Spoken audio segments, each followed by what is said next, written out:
बदलापूर स्थानकातील ही जीवघेणी गर्दी, प्रवाशांच्या या गर्दीमुळे कधीही चेंगराचेंगरी होऊन मोठी जीवितहानी होण्याची शक्यता आहे। मात्र यात बदलापुरातील प्रवाशांचा काहीही दोष नसेल। तो दोष असेल रेल्वे प्रशासनाचा आणि सरकारचा। कारण आमच्या बदलापूरकरांना हे असं गर्दीत किड्या मुंग्यांसारखं प्रवास करायला रेल्वे प्रशासनानं आणि सरकारनं भाग पाडलंय। बदलापूर रेल्वे स्थानकात 1 नंबर प्लॅटफॉर्म लोखंडी रेलिंग लावून बंद करण्यात आलं आणि त्यामुळे सगळा भार हा होम प्लॅटफॉर्मवर आला। होम प्लॅटफॉर्मवरून प्रवास करणं बदलापूरकरांना चाललंही असतं, मात्र होम प्लॅटफॉर्मचं काम अजूनही अर्धवट अवस्थेत आहे।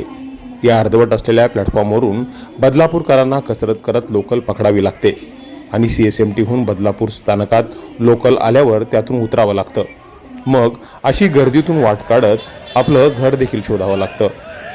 होम प्लॅटफॉर्मवर सुरू असलेलं काम, त्या कामाचं प्लॅटफॉर्मवर पडलेलं साहित्य यामुळे आधीच अरुंद असलेल्या होम प्लॅटफॉर्मची जागा प्रवाशांसाठी खूप तोकडी पडते। त्यामुळे मग अशा गर्दीचा सामना बदलापूरकर प्रवाशांना दररोज करावा लागतो। रेल्वे प्रशासनानं लवकरात लवकर या होम प्लॅटफॉर्मचं काम पूर्ण करून प्रवाशांना सुविधा दिल्या नाहीत तर मात्र आमच्या बदलापूरकरांचा एक मोठ्या दुर्घटनेत जीव जाण्याची शक्यता आहे आणि त्याची सर्वस्वी जबाबदारी ही रेल्वे प्रशासनाची आणि सरकारची असेल।